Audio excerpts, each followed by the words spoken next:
अमृतसर में बैठकर दिल्ली की सत्ता को चुनौती दे रहा था। किसी निरंकुश तानाशाह की तरह एक समानांतर सरकार चला रहा था। कि संत जरनैल सिंह जी खालसा भिंडरांवाले सच्ची एक संत सी ਜਾਂ ਇੱਕ ਅੱਤਵਾਦੀ ਸੀ ਜੋ ਕਿ ਭਾਰਤ ਦੇਸ਼ ਨੂੰ ਤੋੜਨਾ ਚਾਹੁੰਦੇ ਸੀ। ਇਹ ਸਵਾਲ ਜਿੰਨਾ ਵੱਡਾ ਹੈ ਨਾ ਉਨਾ ਹੀ ਇਸ ਗੱਲ ਦਾ ਜਵਾਬ ਛੋਟਾ। ਪਰ ਲੋਕਾਂ ਦੇ ਵਿੱਚ ਨਾ ਇੰਨੀ ਜ਼ਿਆਦਾ ਕਨਫਿਊਜ਼ਨ ਕ੍ਰੀਏਟ ਕਰਤੀ ਨਾ ਸਰਕਾਰਾਂ ਨੇ ਕਿ ਹੁਣ ਲੋਕਾਂ ਨੂੰ ਇਸ ਗੱਲ ਦਾ ਜਵਾਬ ਹੀ ਨਹੀਂ ਪਤਾ। ਹੁਣ ਬੰਦਾ ਯਾਰ ਜਵਾਬ ਜਾਣਨ ਲਈ ਕਰੇ ਤਾਂ ਕੀ ਕਰੇ, ਉਹ ਇਤਿਹਾਸ ਹੀ ਪੜੂਗਾ ਨਾ ਵਿਚਾਰਾ। ਪਰ ਯਾਰ ਜੇ ਇਤਿਹਾਸ ਨਾਲ ਹੀ ਛੇੜਖਾਨੀ ਕਰ ਦਿੱਤੀ ਜਾਵੇ ਫਿਰ ਕੀ ਬਣੂਗਾ। ਇਸ ਲਈ ਸਾਨੂੰ ਸਭ ਤੋਂ ਪਹਿਲਾਂ ਇਤਿਹਾਸ ਬਾਰੇ ਜਾਣਨਾ ਜ਼ਰੂਰੀ ਹੈ। ਜਿੱਥੇ ਵੀ ਖਾਲਿਸਤਾਨ ਦਾ ਨਾਮ ਆਉਂਦਾ ਹੈ ਨਾ ਉੱਥੇ ਸੰਤ ਗਿਆਨੀ ਬਾਬਾ ਜਰਨੈਲ ਸਿੰਘ ਜੀ ਖਾਲਸਾ ਭਿੰਡਰਾਂਵਾਲਿਆਂ ਦਾ ਨਾਮ ਵੀ ਆਉਂਦਾ ਹੀ ਹੈ। ਇਸ ਗੱਲ ਦਾ ਕੀ ਚੱਕਰ ਹੈ ਉਹ ਵੀ ਤੁਹਾਨੂੰ ਅਸੀਂ ਇਸ ਵੀਡੀਓ ਦੇ ਵਿੱਚ ਵਿਸਥਾਰ ਨਾਲ ਸਮਝਾਵਾਂਗੇ। ਭਾਰਤ ਦੇਸ਼ ਦੀ ਆਜ਼ਾਦੀ ਵੇਲੇ ਪਹਿਲੇ ਪ੍ਰਧਾਨ ਮੰਤਰੀ ਪੰਡਿਤ ਜਵਾਹਰ ਲਾਲ ਨਹਿਰੂ ਨੇ ਸਿੱਖਾਂ ਨੂੰ ਵਾਅਦਾ ਕੀਤਾ ਸੀ ਕਿ ਉਹਨਾਂ ਨੂੰ ਰਹਿਣ ਲਈ ਇੱਕ ਅਲੱਗ ਦੇਸ਼ ਦਿੱਤਾ ਜਾਵੇਗਾ ਜਿਸ ਦਾ ਨਾਮ ਉਸ ਸਮੇਂ ਪੰਜਾਬੀ ਸੂਬਾ ਰੱਖਿਆ ਗਿਆ ਸੀ। ਸਨ 1947 ਦੀ ਵੰਡ ਤੋਂ ਬਾਅਦ ਸਿੱਖ ਪਾਕਿਸਤਾਨੀ ਪੰਜਾਬ ਵਿੱਚੋਂ ਆ ਕੇ ਭਾਰਤੀ ਪੰਜਾਬ ਵਿੱਚ ਆ ਕੇ ਵਸ ਗਏ। ਹੁਣ ਸਿੱਖਾਂ ਨੇ ਤਾਂ ਫਿਰ ਵਾਅਦੇ ਮੁਤਾਬਿਕ ਆਪਦਾ ਅਲੱਗ ਸੂਬਾ ਤਾਂ ਮੰਗਣਾ ਹੀ ਸੀ। ਤਾਂ ਉਵੇਂ ਹੀ ਹੋਇਆ, ਪੰਜਾਬੀ ਆਗੂਆਂ ਨੇ ਜਵਾਹਰ ਲਾਲ ਨਹਿਰੂ ਕੋਲੋਂ ਆਪਦਾ ਅਲੱਗ ਯਾਨੀ ਪੰਜਾਬੀ ਸੂਬਾ ਸਿੱਖ ਮੈਜੋਰਿਟੀ ਸਟੇਟ ਦੀ ਮੰਗ ਕੀਤੀ। ਪਰ ਨਹਿਰੂ ਆਪਦੇ ਵਾਅਦੇ ਤੋਂ ਮੁੱਕਰ ਗਿਆ। ਉਹਨੇ ਪੰਜਾਬੀ ਸੂਬਾ ਦੇਣ ਤੋਂ ਕੋਰੀ ਨਾ ਕਰਤੀ, ਸਾਫ਼ ਇਨਕਾਰ ਕਰ ਦਿੱਤਾ। ਫੇਰ ਕੀ ਹੋਣਾ ਸੀ? ਨਹਿਰੂ ਦੇ ਇਹ ਜਿਹੇ ਕੁਕਰਮ ਕਾਰਨ ਸਿੱਖਾਂ ਵਿੱਚ ਰੋਸ ਜਾਗ ਗਿਆ। ਸਿੱਖਾਂ ਨੇ ਸਨ 1950 ਵਿੱਚ ਇੱਕ ਅੰਦੋਲਨ ਸ਼ੁਰੂ ਕੀਤਾ ਜਿਸ ਦਾ ਨਾਮ ਸੀਗਾ ਪੰਜਾਬੀ ਸੂਬਾ ਮੂਵਮੈਂਟ। ਫਿਰ ਨਹਿਰੂ ਕਿਹੜਾ ਘੱਟ ਸੀ। ਇਸ ਧਰਨੇ ਨੂੰ, ਇਸ ਮੂਵਮੈਂਟ ਨੂੰ ਦਬਾਉਣ ਲਈ ਨਹਿਰੂ ਨੇ 4 ਜੁਲਾਈ 1955 ਨੂੰ ਪੁਲਿਸ ਨੂੰ ਹੁਕਮ ਕੀਤਾ ਕਿ ਦਰਬਾਰ ਸਾਹਿਬ ਦੇ ਉੱਤੇ ਅਟੈਕ ਕੀਤਾ ਜਾਵੇ। ਦਰਬਾਰ ਸਾਹਿਬ ਦੇ ਉੱਤੇ ਅਟੈਕ ਕਰਕੇ ਉਸਨੇ ਦਰਬਾਰ ਸਾਹਿਬ ਦੀ ਪਵਿੱਤਰਤਾ, ਸ਼ਾਂਤੀ ਤੇ ਮਰਿਆਦਾ ਨੂੰ ਭੰਗ ਕਰ ਦਿੱਤਾ। ਦਿੱਲੀ ਸਰਕਾਰ ਨੇ ਤਾਂ ਪੰਜਾਬੀ ਸੂਬਾ ਜ਼ਿੰਦਾਬਾਦ ਦੇ ਨਾਅਰਿਆਂ ਤੇ ਰੋਕ ਲਗਾ ਦਿੱਤੀ, ਪਰ ਫੇਰ ਵੀ ਪੰਜਾਬ ਦੀਆਂ ਫਿਜ਼ਾਵਾਂ ਵਿੱਚ ਪੰਜਾਬੀ ਸੂਬਾ ਜ਼ਿੰਦਾਬਾਦ ਦੇ ਨਾਰਿਆਂ ਦੀ ਗੂੰਜ ਗੂੰਜਦੀ ਰਹੀ। ਪੁਲਿਸ ਵੱਲੋਂ ਪੰਜਾਬੀਆਂ ਨੂੰ ਰੋਕਣ ਲਈ ਪੂਰਾ ਜ਼ੋਰ ਲਾਇਆ ਗਿਆ। ਲੋਕਾਂ ਨੂੰ ਕੁੱਟਿਆ ਗਿਆ, ਮਾਰਿਆ ਗਿਆ, ਉਹਨਾਂ ਤੇ ਗੋਲੀਆਂ ਤੱਕ ਵਰਸਾਈਆਂ ਗਈਆਂ, ਲਾਠੀ ਚਾਰਜ ਤੱਕ ਕੀਤੇ ਗਏ। ਪਰ ਫੇਰ ਵੀ ਯਾਰ ਇਹ ਪੰਜਾਬੀ ਖੂਨ ਹੈ, ਇਹ ਸ਼ਹੀਦਾਂ ਵਾਲਾ ਖੂਨ ਹੈ। ਕਿਤੇ ਰੁਕਣਾ ਸੀ ਪੰਜਾਬੀਆਂ ਨੇ, ਉਹ ਫੇਰ ਵੀ ਲੱਗੇ ਰਹੇ ਪੰਜਾਬੀ ਸੂਬਾ ਜ਼ਿੰਦਾਬਾਦ ਦੇ ਨਾਰਿਆਂ ਨੂੰ ਲੈ ਕੇ। ਜਦੋਂ ਪੁਲਿਸ ਵੱਲੋਂ ਲੋਕਾਂ ਤੇ ਐਡਾ ਕਹਿਰ ਢਾਇਆ ਜਾ ਰਿਹਾ ਹੋਵੇ ਤਾਂ ਕਿਸੇ ਨਾ ਕਿਸੇ ਦੀ ਮੋਰਚੇ ਦੇ ਵਿੱਚ ਮੌਤ ਹੋਣੀ ਤੇ ਅਟਲ ਹੀ ਸੀ। ਇੰਜ ਹੀ ਹੋਇਆ। ਪੰਜਾਬੀ ਸੂਬੇ ਮੋਰਚੇ ਦਾ ਪਹਿਲਾ ਸ਼ਹੀਦ 10 ਸਾਲਾਂ ਦਾ ਕਾਕਾ ਇੰਦਰਜੀਤ ਸਿੰਘ ਸੀ ਤੇ ਉਹਨੂੰ ਸਿਰਫ ਇਸ ਵਜ੍ਹਾ ਕਰਕੇ ਪੁਲਿਸ ਇੰਸਪੈਕਟਰ ਵੱਲੋਂ ਗੋਲੀ ਮਾਰ ਦਿੱਤੀ ਗਈ ਕਿ ਉਸਨੇ ਪੰਜਾਬੀ ਸੂਬਾ ਜ਼ਿੰਦਾਬਾਦ ਦਾ ਨਾਰਾ ਲਗਾਇਆ। ਪੁਲਿਸ ਵਾਲੇ ਦੇ ਕਹਿਣ ਦੇ ਬਾਵਜੂਦ ਵੀ ਉਸ ਬੱਚੇ ਨੇ ਨਾਰਾ ਲਗਾਉਣਾ ਬੰਦ ਨਾ ਕੀਤਾ। ਉਹਦੀ ਗਲਤੀ ਕੀ ਸੀ ਕਿ ਉਹ ਆਪਦੇ ਹੱਕ ਲੈਣਾ ਚਾਹੁੰਦਾ ਸੀ। ਉਹਦੀ ਗਲਤੀ ਕੀ ਸੀ ਕਿ ਉਹ ਗੁਰੂ ਗੋਬਿੰਦ ਸਿੰਘ ਦਾ ਪੁੱਤ ਸੀ, ਉਹਨੂੰ ਡਰ ਨਹੀਂ ਲੱਗਦਾ ਸੀ। ਆਪਦੇ ਹੱਕ ਲੈਣ ਲਈ ਤਾਂ ਸਾਨੂੰ ਮੇਰੇ 10ਵੇਂ ਪਾਤਸ਼ਾਹ ਨੇ ਸ਼ੁਰੂ ਤੋਂ ਹੀ ਪ੍ਰੇਰਿਆ ਹੈ। ਸਿਰਫ ਇਸ ਵਜ੍ਹਾ ਕਾਰਨ ਉਸ 10 ਸਾਲ ਦੇ ਕਾਕੇ ਇੰਦਰਜੀਤ ਸਿੰਘ ਨੂੰ ਉਸ ਪੁਲਿਸ ਇੰਸਪੈਕਟਰ ਵੱਲੋਂ ਗੋਲੀ ਮਾਰ ਦਿੱਤੀ ਗਈ ਜਿਸ ਵਿੱਚ ਉਹਦੀ ਮੌਤ ਹੋ ਗਈ।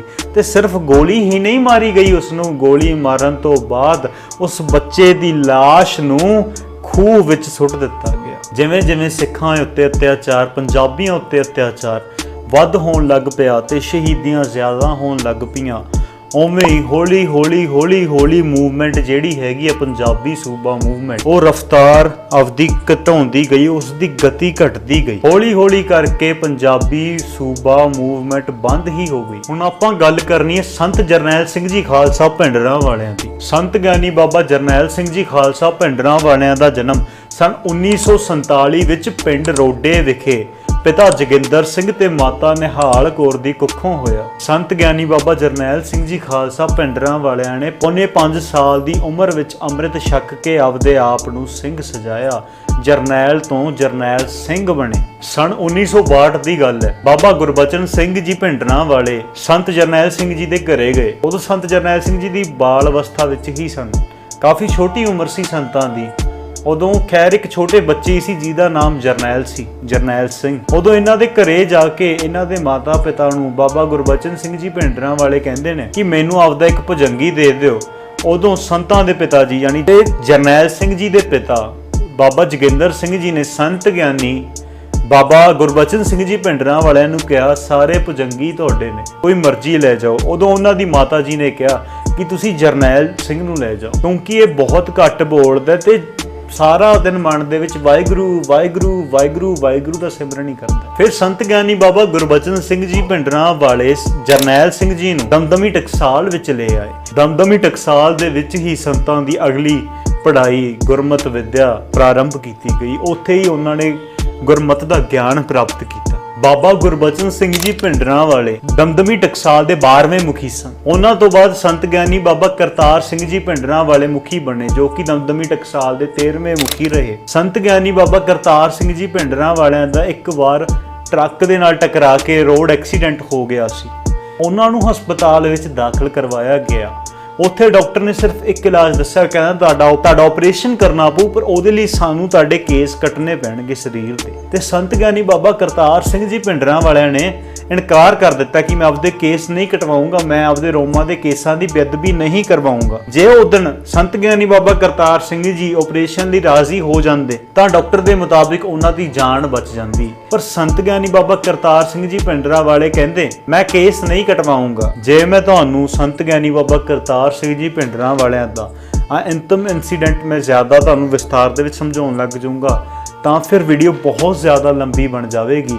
ਇਸ ਲਈ ਇਸ ਵਿਸ਼ੇ ਨੂੰ ਆਪਾਂ ਕਦੇ ਫੇਰ ਡਿਸਕਸ ਕਰ ਲਾਂਗੇ ਆਪਣੀਆਂ ਵੀਡੀਓਜ਼ ਦੇ ਵਿੱਚ। ਹੁਣ ਆਪਾਂ ਸਿੱਧਾ ਇਸ ਸਟੋਰੀ ਨੂੰ ਆਪਾਂ ਸ਼ਾਰਟ ਦੇ ਵਿੱਚ ਸਮਝਦੇ ਹਾਂ। ਆਪਰੇਸ਼ਨ ਨਾ ਕਰਵਾਉਣ ਕਰਕੇ ਹੀ ਸੰਤ ਗਿਆਨੀ ਬਾਬਾ ਕਰਤਾਰ ਸਿੰਘ ਜੀ ਭਿੰਡਰਾਂ ਵਾਲਿਆਂ ਦਾ ਅਕਾਲ ਚਲਾਣਾ ਹੋ ਗਿਆ। ਸੰਤ ਗਿਆਨੀ ਬਾਬਾ ਕਰਤਾਰ ਸਿੰਘ ਜੀ ਭਿੰਡਰਾਂ ਵਾਲਿਆਂ ਦੇ ਅਕਾਲ ਚਲਾਣੇ ਤੋਂ ਬਾਅਦ ਸਰਬ ਸਹਿਮਤੀ ਨਾਲ ਗਿਆਨੀ ਸੰਤ ਜਰਨੈਲ ਸਿੰਘ ਜੀ ਭਿੰਡਰਾਂ ਵਾਲਿਆਂ ਨੂੰ ਦਮਦਮੀ ਟਕਸਾਲ ਦਾ 14ਵਾਂ ਮੁਖੀ ਨਿਯੁਕਤ ਕੀਤਾ ਗਿਆ ਤੇ ਉਹਨਾਂ ਦੇ ਅਨੁਸਾਰ ਹੀ ਟਕਸਾਲ ਦੇ ਵਿੱਚ ਸਾਰੇ ਆਪਰੇਸ਼ਨਸ ਰਨ ਕਰਨ ਲੱਗ ਪਏ। 13 ਅਪ੍ਰੈਲ 1978 ਨੂੰ ਨਿਰੰਕਾਰੀਆਂ ਨੇ 7 ਸਿਤਾਰੇ ਚੁਣਨ ਦਾ ਫੈਸਲਾ ਕੀਤਾ, ਜਿਸ ਦਾ ਰੋਸ ਸਿੱਖਾਂ ਵਿੱਚ ਸਾਫ਼ ਨਜ਼ਰ ਆ ਰਿਹਾ ਸੀ। ਭਾਈ ਫੌਜਾ ਸਿੰਘ ਭਾਈ ਜੀਵਨ ਸਿੰਘ ਕੋਲ ਗਏ ਤੇ ਬੇਨਤੀ ਕੀਤੀ ਕਿ 13 ਅਪ੍ਰੈਲ ਵਿਸਾਖੀ ਵਾਲਾ ਦਿਨ ਹੈ, ਤੁਸੀਂ ਏਦਣ ਅੰਮ੍ਰਿਤਸਰ ਦੀ ਧਰਤੀ ਦੇ ਉੱਤੇ ਨਿਰੰਕਾਰੀਆਂ ਨੂੰ ਸਮਾਗਮ ਕਰਨ ਦੇ ਕੇ ਨਾ ਠੀਕ ਨਹੀਂ ਕੀਤਾ। ਫਿਰ ਭਾਈ ਜੀਵਨ ਸਿੰਘ ਬਹਾਨੇ ਸਰ ਕਹਿ ਦਿੰਦੇ ਨੇ ਇਹਦੇ ਵਿੱਚ ਜੀ ਮੈਂ ਕੁਝ ਨਹੀਂ ਕਰ ਸਕਦਾ, ਇਹ ਤਾਂ ਜੀ ਅਥਾਰਟੀ ਜਿਹੜੀ ਹੈ ਨਾ ਡੀਸੀ ਤੇ ਪੰਜਾਬ ਦੇ ਸੀਐਮ ਕੋਲ ਹੀ ਹੈ ਕਿ ਉਹਨਾਂ ਨੂੰ ਰੋਕ ਸਕੇ। ਕਹਿੰਦੇ ਪਰ ਜਿਹੜਾ ਪੰਜਾਬ ਦਾ ਸੀਐਮ ਹੈ ਉਹ ਤਾਂ ਬੰਬੇ ਗਿਆ ਹੋਇਆ। ਬੰਬੇ ਤੇ ਕਾਹਨੂੰ ਗਿਆ ਸੀ, ਹੈ ਤੇ ਪੰਜਾਬ ਦੇ ਵਿੱਚ ਹੀ ਸੀ, ਪਰ ਜਦੋਂ ਆਪਦੇ ਵਿੱਚੋਂ ਹੀ ਕੁਝ ਗੱਦਾਰ ਸਿੱਖ ਕੌਮ ਨਾਲ ਗੱਦਾਰੀ ਕਰਨ ਨੂੰ ਤਿਆਰ ਬੈਠੇ ਹੋਣ ਤੇ ਸਰਕਾਰਾਂ ਨਾਲ ਰਲੀ ਬੈਠੇ ਹੋਣ ਨਾ, ਫਿਰ ਕੋਈ ਕੀ ਹੀ ਕਰ ਦਵੇ। ਜਦੋਂ ਇਹ ਗੱਲ ਭਾਈ ਫੌਜਾ ਸਿੰਘ ਨੇ ਅੱਗੇ ਸੰਤ ਗਿਆਨੀ ਬਾਬਾ ਜਰਨੈਲ ਸਿੰਘ ਜੀ ਖਾਲਸਾ ਭਿੰਡਰਾਂ ਵਾਲਿਆਂ ਨੂੰ ਸੁਣਾਈ ਤੇ ਸੰਤ ਜਰਨੈਲ ਸਿੰਘ ਜੀ ਕਹਿਣ ਲੱਗੇ ਕਿ ਹੁਣ ਫਿਰ ਮੈਨੂੰ ਹੀ ਜਾਣਾ ਪੈਣਾ ਇਸ ਚੀਜ਼ ਦਾ ਹੱਲ ਕਰਨ। ਫਿਰ ਉਦੋਂ ਭਾਈ ਅਮਰੀਕ ਸਿੰਘ ਹੋਰੇ ਤੇ ਹੋਰ ਕਈ ਸਿੰਘਾਂ ਨੇ ਸੰਤ ਜੀ ਨੂੰ ਬੇਨਤੀ ਕੀਤੀ ਕਿ ਸੰਤ ਜੀ ਤੁਸੀਂ ਨਹੀਂ ਜਾਣਾ, ਅਸੀਂ ਤੁਹਾਨੂੰ ਨਹੀਂ ਜਾਣ ਦੇਣਾ। ਜੇ ਤੁਸੀਂ ਜਾਣ ਦੀ ਜ਼ਿੱਦ ਕਰੋਗੇ ਤਾਂ ਅਸੀਂ ਫਿਰ ਤੁਹਾਨੂੰ 5 ਪਿਆਰਿਆਂ ਤੋਂ ਹੁਕਮ ਦਵਾ ਕੇ ਰੋਕਾਂਗੇ, ਤੁਹਾਨੂੰ 5 ਪਿਆਰਿਆਂ ਦਾ ਹੁਕਮ ਮੰਨਣਾ ਪੈਣਾ। ਫਿਰ ਸੰਤ ਗਿਆਨੀ ਬਾਬਾ ਜਰਨੈਲ ਸਿੰਘ ਜੀ ਨੇ ਕਿਹਾ ਸੀ ਤੁਹਾਡੀ ਸਾਰੀ ਸੰਗਤ ਦਾ ਹੁਕਮ ਸਿਰ ਮੱਥੇ, ਪਰ ਭਾਈ ਫੌਜਾ ਸਿੰਘ ਜੀ ਤੁਸੀਂ ਕੀਰਤਨੀ ਜਥੇ ਨੂੰ ਨਾਲ ਲੈ ਕੇ ਨਿਰੰਕਾਰੀਆਂ ਦੇ ਸਮਾਗਮ ਵਿੱਚ ਜਾਓ ਤੇ ਸ਼ਾਂਤਮਈ ਤਰੀਕੇ ਨਾਲ ਉਹਨਾਂ ਦੇ ਸਮਾਗਮ ਦਾ ਵਿਰੋਧ ਕਰੋ, ਕਿਉਂਕਿ ਇਹ ਸਿੱਖ ਧਰਮ ਦੀ ਪਰੰਪਰਾ ਦੇ ਖਿਲਾਫ ਹੈ। 1978 ਵੇਲਿਆਂ ਦੀ ਗੱਲ ਹੈ। ਉਸ ਸਮੇਂ ਨਿਰੰਕਾਰੀਆਂ ਦਾ ਮੁਖੀ ਗੁਰਬਚਨ ਸਿੰਘ ਹੁੰਦਾ ਸੀ, ਜਿਹਨੂੰ ਕਈ ਲੋਕ ਬਾਬਾ ਗੁਰਬਚਨਾ ਸਿੰਘ ਜਾਂ ਸੰਤ ਗੁਰਬਚਨ ਸਿੰਘ ਵੀ ਕਹਿੰਦੇ ਨੇ। ਭਿੰਡਰਾਂ ਵਾਲਿਆਂ ਦਾ ਮੰਨਣਾ ਸੀ ਕਿ ਉਹ ਇੱਕ ਨਕਲੀ ਸਿੱਖ ਹੈ, ਕਿਉਂਕਿ ਉਹ ਗੁਰੂ ਗ੍ਰੰਥ ਸਾਹਿਬ ਦੀ ਬੇਅਦਬੀ ਕਰਦਾ ਸੀ। ਉਹ ਆਪਦੇ ਆਪ ਨੂੰ ਗੁਰੂ ਗ੍ਰੰਥ ਸਾਹਿਬ ਤੋਂ ਉੱਤੇ ਸਮਝਦਾ ਸੀ, ਤਾਂ ਹੀ ਉਹਨਾਂ ਨੇ 7 ਸਿਤਾਰੇ ਚੁਣਨ ਦਾ ਫੈਸਲਾ ਲੈ ਲਿਆ। ਉਹ ਆਪਦੇ ਆਪ ਨੂੰ ਕਹਾਉਂਦੇ ਸਿੱਖ ਸੀਗੇ, ਜਿਹੜੇ ਗੁਰਬਚਨੇ ਨੂੰ ਮੰਨਦੇ ਸੀਗੇ, ਪਰ ਉਹ ਅਸਲ ਵਿੱਚ ਸਿੱਖ ਨਹੀਂ ਸੀ। ਇਸ ਗੱਲ ਦਾ ਵਿਰੋਧ ਕਰਨ ਲਈ ਹੀ ਸੰਤਾਂ ਨੇ ਸ਼ਾਂਤਮਈ ਢੰਗ ਨਾਲ ਆਪਦੇ ਸਿੱਖਾਂ ਨੂੰ ਤੇ ਕੀਰਤਨੀ ਜਥੇ ਨੂੰ ਬਾਬਾ ਫੌਜਾ ਸਿੰਘ ਜੀ ਦੀ ਅਗਵਾਈ ਵਿੱਚ ਭੇਜਿਆ ਤੇ ਉੱਥੇ ਜਾ ਕੇ ਉਹਨਾਂ ਨੇ ਸ਼ਾਂਤਮਈ ਢੰਗ ਦੇ ਨਾਲ ਆਪਣਾ ਰੋਸ ਪ੍ਰਦਰਸ਼ਨ ਕੀਤਾ। ਨਿਰੰਕਾਰੀਆਂ ਨੇ ਨਿਹੱਥੇ ਸਿੰਘਾਂ ਤੇ ਗੋਲੀਆਂ ਚਲਾ ਦਿੱਤੀਆਂ, ਜਿਸ ਕਾਰਨ 13 ਸਿੰਘ ਸ਼ਹੀਦ ਹੋ ਗਏ। ਇੰਨਾ ਹੀ ਨਹੀਂ, ਕਾਨਪੁਰ, ਇਲਾਹਾਬਾਦ ਅਤੇ ਦਿੱਲੀ ਵਿੱਚ ਵੀ ਅਜਿਹੀਆਂ ਘਟਨਾਵਾਂ ਹੋਈਆਂ। 6 ਨਵੰਬਰ 1978 ਵਿੱਚ ਨਿਰੰਕਾਰੀਆਂ ਨੇ ਦਿੱਲੀ ਵਿਖੇ 23 ਸਿੰਘਾਂ ਨੂੰ ਸ਼ਹੀਦ ਕਰ ਦਿੱਤਾ। ਜਦੋਂ ਏਦਾਂ ਦੇ ਦੰਗੇ ਹੱਦੋਂ ਵੱਧ ਵਾਗੇ ਤਾਂ ਫਿਰ ਨਿਰੰਕਾਰੀ ਗੁਰਬਚਨੇ ਦਾ ਕੇਸ ਗੁਰਬਚਨੇ ਦਾ ਕੇਸ ਕਰਨਾਲ ਦੀ ਸੈਸ਼ਨ ਕੋਰਟ ਦੀ ਕੰਪਲੈਕਸ ਵਿੱਚ ਲਿਆਇਆ ਗਿਆ ਤੇ ਉੱਥੇ ਜੱਜ ਆਰ.ਐਸ. ਗੁਪਤਾ ਦੀ ਅਗਵਾਈ ਹੇਠ ਇਸ ਕੇਸ ਦੀ ਸੁਣਵਾਈ ਹੋਈ। ਹੁਣ ਜਦੋਂ ਕੋਰਟ ਕੇਸ ਚੱਲ ਰਿਹਾ ਤਾਂ ਉੱਥੇ ਗਵਾਹੀਆਂ ਤਾਂ ਪੈਣੀਆਂ ਹੀ ਸੀ। ਗਵਾਹੀ ਦੇ ਸਮੇਂ ਉੱਥੇ ਦੋ ਗੱਦਾਰ ਸਿੰਘ ਤਾਂ ਖੈਰ ਇੱਕੋ ਹੀ ਸੀ, ਜੀਵਨ ਸਿੰਘ, ਤੇ ਜਿਹੜਾ ਦੂਜਾ ਬੰਦਾ ਖੜਾ ਸੀ ਉੱਥੇ ਉਹ ਸੀ ਲਾਲਾ ਜਗਤ ਨਾਰਾਇਣ ਹੋਰਾਂ ਨੇ ਸਿੱਖਾਂ ਖਿਲਾਫ ਤੇ ਸੰਤ ਗਿਆਨੀ ਬਾਬਾ ਜਰਨੈਲ ਸਿੰਘ ਜੀ ਖਾਲਸਾ ਭਿੰਡਰਾਂ ਵਾਲਿਆਂ ਖਿਲਾਫ ਝੂਠੀ ਗਵਾਹੀ ਦਿੱਤੀ। ਉਸਨੇ ਮਾਣਯੋਗ ਅਦਾਲਤ ਵਿੱਚ ਕਿਹਾ ਕਿ ਹਥਿਆਰਬੰਦ ਸਿੰਘ ਸਮਾਗਮ ਦੀ ਸ਼ਾਂਤੀ ਭੰਗ ਕਰਨ ਆਏ ਸੀ ਤੇ ਨਿਰੰਕਾਰੀਆਂ ਨੇ ਆਪਣੇ ਸੈਲਫ ਡਿਫੈਂਸ ਵਿੱਚ ਗੋਲੀਆਂ ਫਾਇਰ ਕੀਤੀਆਂ ਨੇ। ਜੀਵਨ ਸਿੰਘ ਨੇ ਵੀ ਇਸੇ ਤਰ੍ਹਾਂ ਹੀ ਨਿਰੰਕਾਰੀਆਂ ਦੇ ਪੱਖ ਵਿੱਚ ਗਵਾਹੀ ਦਿੱਤੀ ਤੇ ਸਿੱਖ ਧਰਮ ਨਾਲ ਗੱਦਾਰੀ ਕਰ ਦਿੱਤੀ। ਕੋਈ ਠੋਸ ਸਬੂਤ ਨਾ ਹੋਣ ਕਾਰਨ ਨਿਰੰਕਾਰੀ ਗੁਰਬਚਨ ਤੇ ਉਸਦੇ 63 ਕੈਦੀਆਂ ਨੂੰ, ਜਿਨ੍ਹਾਂ ਨੂੰ ਦੋਸ਼ ਵਿੱਚ ਫੜਿਆ ਗਿਆ ਨਾ ਸਿੱਖਾਂ ਦੇ ਕਤਲੇਆਮ ਦੇ, ਉਹਨਾਂ ਨੂੰ ਕੋਰਟ ਨੇ ਬਾਇਜ਼ਤ ਬਰੀ ਕਰ ਦਿੱਤਾ। ਨਿਰੰਕਾਰੀ ਗੁਰਬਚਨੇ ਦੀ ਰਿਹਾਈ ਤੋਂ ਬਾਅਦ ਸਿੱਖ ਕੌਮ ਵਿੱਚ, ਸਿੱਖ ਭਾਈਚਾਰੇ ਵਿੱਚ ਨਫ਼ਰਤ ਤੇ ਗੁੱਸੇ ਦੀ ਲਹਿਰ ਫੈਲ ਉੱਠੀ। ਸਨ 1981 ਦੀ ਮਰਦੋਸ਼ੁਮਾਰੀ ਵੇਲੇ ਲਾਲਾ ਜਗਤ ਨਾਰਾਇਣ ਆਪਦੇ ਅਖਬਾਰ ਵਿੱਚ ਹਿੰਦੂਆਂ ਨੂੰ ਪ੍ਰੇਰਿਤ ਕਰਦਾ ਹੋਇਆ ਇਹ ਕਹਿ ਕੇ ਛਾਪਦਾ ਹੈ ਕਿ ਜਦੋਂ ਵੀ ਇਹ ਮਰਦੋਸ਼ੁਮਾਰੀ ਹੋਵੇ ਤੁਸੀਂ ਆਪਦੀ ਮਾਤ ਭਾਸ਼ਾ ਹਿੰਦੀ ਕਹਿਣੀ ਹੈ, ਪੰਜਾਬੀ ਸਾਡੀ ਮਾਂ ਬੋਲੀ ਹੈ ਨਹੀਂ। ਤੇ SGPC ਦੇ ਪ੍ਰਧਾਨ ਗੁਰਚਰਨ ਸਿੰਘ ਟੋਡਾ ਤੇ ਅਕਾਲ ਤਖਤ ਦੇ ਜਥੇਦਾਰ ਗੁਰਦਿਆਲ ਸਿੰਘ ਅਜਨੋਹਾ ਨੂੰ ਉਹਨਾਂ ਦੀ ਅਮਰੀਕੀ ਫੇਰੀ ਦੇ ਦੌਰਾਨ ਦੇਸ਼ ਦਰੋਹੀ ਤੇ ਦੇਸ਼ ਦੇ ਗੱਦਾਰ ਆਖਿਆ। ਕੁਝ ਕੁ ਤਾਂ ਇਹ ਕਾਰਨ ਸੀ ਜਿਹੜੇ ਮੈਂ ਤੁਹਾਨੂੰ ਦੱਸਣੇ, ਤੇ ਕੁਝ ਹੋਰ ਕਾਰਨਾਂ ਕਰਕੇ 9 ਸਤੰਬਰ 1981 ਨੂੰ ਭਾਈ ਨਛੱਤਰ ਸਿੰਘ ਰੋਡੇ ਨੇ ਲਾਲਾ ਜਗਤ ਨਾਰਾਇਣ ਨੂੰ ਗੋਲੀ ਮਾਰ ਕੇ ਪਤਾ ਸਾਫ਼ ਕਰ ਦਿੱਤਾ, ਜਿਸ ਕਾਰਨ ਉਹਨਾਂ ਨੂੰ ਉਮਰ ਕੈਦ ਦੀ ਸਜ਼ਾ ਹੋ ਗਈ। ਦੂਜੇ ਪਾਸੇ ਸਰਕਾਰ ਵੱਲੋਂ ਸੰਤ ਗਿਆਨੀ ਬਾਬਾ ਜਰਨੈਲ ਸਿੰਘ ਜੀ ਖਾਲਸਾ ਭਿੰਡਰਾਂ ਵਾਲਿਆਂ ਨੂੰ ਮਾਰਨ ਲਈ ਸਾਜ਼ਿਸ਼ਾਂ ਰਚੀਆਂ ਜਾਣ ਲੱਗ ਪਈਆਂ। ਭਿੰਡਰਾਂ ਵਾਲਿਆਂ ਨੂੰ ਫੜਨ ਲਈ ਨਾ ਗੁਰਦੁਆਰੇ ਵਿੱਚ ਤਲਾਸ਼ੀ ਲਈ ਗਈ। ਜਦੋਂ ਤਲਾਸ਼ੀ ਵਿੱਚ ਕੁਝ ਨਾ ਮਿਲਿਆ ਤੇ ਸੰਤ ਜਰਨੈਲ ਸਿੰਘ ਜੀ ਦਾ ਉਹਨਾਂ ਨੂੰ ਅਤਾ ਪਤਾ ਨਾ ਲੱਗਿਆ ਤਾਂ ਗੁੱਸੇ ਵਿੱਚ ਆ ਕੇ ਪੁਲਿਸ ਵਾਲਿਆਂ ਨੇ ਸਿੱਖਾਂ ਦੀਆਂ 2 ਬੱਸਾਂ ਤੇ ਇੱਕ ਜੀਪ ਸਾੜ ਦਿੱਤੀ, ਜਿਨ੍ਹਾਂ ਵਿੱਚ ਸ੍ਰੀ ਗੁਰੂ ਗ੍ਰੰਥ ਸਾਹਿਬ ਜੀ ਦੇ ਸਰੂਪ ਵੀ ਪਏ ਸਨ। ਇਸ ਮੰਦਭਾਗੀ ਘਟਨਾ ਦੇ ਬਾਅਦ ਸੰਤ ਗਿਆਨੀ ਬਾਬਾ ਜਰਨੈਲ ਸਿੰਘ ਜੀ ਖਾਲਸਾ ਭਿੰਡਰਾਂ ਵਾਲਿਆਂ ਨੇ ਗ੍ਰਿਫਤਾਰੀ ਦੇਣ ਦਾ ਫੈਸਲਾ ਕਰ ਲਿਆ, ਪਰ ਉਹਨਾਂ ਨੇ ਸਰਕਾਰ ਮੂਹਰੇ 2 ਸ਼ਰਤਾਂ ਰੱਖੀਆਂ। ਪਹਿਲੀ ਸ਼ਰਤ ਤਾਂ ਸੰਤ ਜੀ ਦੀ ਇਹ ਸੀ ਕਿ ਮੈਨੂੰ ਕੋਈ ਅੰਮ੍ਰਿਤਧਾਰੀ ਸਿੱਖ ਹੀ ਗ੍ਰਿਫਤਾਰ ਕਰੇਗਾ, ਤੇ ਦੂਜੀ ਸ਼ਰਤ ਜੋ ਸੰਤ ਗਿਆਨੀ ਬਾਬਾ ਜਰਨੈਲ ਸਿੰਘ ਜੀ ਖਾਲਸਾ ਭਿੰਡਰਾਂ ਵਾਲਿਆਂ ਨੇ ਸਰਕਾਰ ਮੂਹਰੇ ਰੱਖੀ ਉਹ ਇਹ ਸੀ ਕਿ ਮੇਰੀ ਗ੍ਰਿਫਤਾਰੀ ਤੋਂ ਪਹਿਲਾਂ ਜਿੰਨੇ ਵੀ ਸਿੱਖ ਤੁਸੀਂ ਗ੍ਰਿਫਤਾਰ ਕੀਤੇ ਨਾ ਨਿਰਦੋਸ਼ ਸਿੱਖ, ਉਹਨਾਂ ਨੂੰ ਆਜ਼ਾਦ ਕਰ ਦਿੱਤਾ ਜਾਵੇ। 20 ਸਤੰਬਰ 1981 ਨੂੰ ਸੰਤਾਂ ਨੂੰ ਗ੍ਰਿਫਤਾਰ ਕਰਨ ਲਈ SSP ਜਰਨੈਲ ਸਿੰਘ ਕਾਲੇ ਕਾ ਆਇਆ। ਚੰਦੋ ਕਲਾਂ ਵਿੱਚ ਹੋਈ ਗੁਰੂ ਮਹਾਰਾਜ ਦੇ ਸਰੂਪਾਂ ਦੀ ਬੇਅਦਬੀ ਤੇ ਸੰਤਾਂ ਦੀ ਗ੍ਰਿਫਤਾਰੀ ਦੇ ਰੋਸ ਵਜੋਂ ਦਲ ਖਾਲਸਾ ਦੇ ਭਾਈ ਗਜਿੰਦਰ ਸਿੰਘ ਤੇ ਉਹਨਾਂ ਦੇ ਸਾਥੀਆਂ ਨੇ ਬਿਨਾਂ ਕਿਸੇ ਹਥਿਆਰ ਤੋਂ 29 ਸਤੰਬਰ 1981 ਨੂੰ ਏਅਰ ਇੰਡੀਆ ਦਾ ਜਹਾਜ਼ ਅਗਵਾ ਕਰ ਲਿਆ ਤੇ ਜਿਸ ਨੂੰ ਲਾਹੌਰ ਲਿਆਇਆ ਗਿਆ। ਇਸ ਗੱਲ ਕਾਰਨ ਉਹਨਾਂ ਨੂੰ ਕਾਫੀ ਲੰਮੇ ਸਮੇਂ ਤੱਕ ਜੇਲ੍ਹ ਵਿੱਚ ਰਹਿਣਾ ਪਿਆ। ਤੇ ਦੂਜਾ ਜਹਾਜ਼ ਭਾਈ ਮਨਜੀਤ ਸਿੰਘ, ਜਿਨ੍ਹਾਂ ਨੂੰ ਅਸੀਂ ਮੁਸੀਬਤ ਸਿੰਘ ਦੇ ਨਾਮ ਨਾਲ ਵੀ ਜਾਣਦੇ ਹਾਂ, ਉਹਨਾਂ ਨੇ ਅਗਵਾ ਕੀਤਾ ਦੂਜਾ ਜਹਾਜ਼ ਤੇ ਇਹਨਾਂ ਨੂੰ ਇਹਨਾਂ ਦੇ ਇਸ ਜੁਰਮ ਲਈ ਅੰਮ੍ਰਿਤਸਰ 에ਅਰਪੋਰਟ ਦੇ ਉੱਤੇ ਹੀ ਗੋਲੀ ਮਾਰ ਦਿੱਤੀ ਗਈ। ਹੁਣ ਤੁਹਾਨੂੰ ਸਮਝਾਉਣੇ ਆ ਕਿ ਸਿੱਖਾਂ ਤੇ ਹਿੰਦੂਆਂ ਦੇ ਵਿੱਚ ਕਿੰਨਾ ਵੱਡਾ ਡਿਸਕ੍ਰਿਮੀਨੇਸ਼ਨ ਉਦੋਂ ਦੀ ਗਵਰਨਮੈਂਟ ਕਰਦੀ ਸੀ।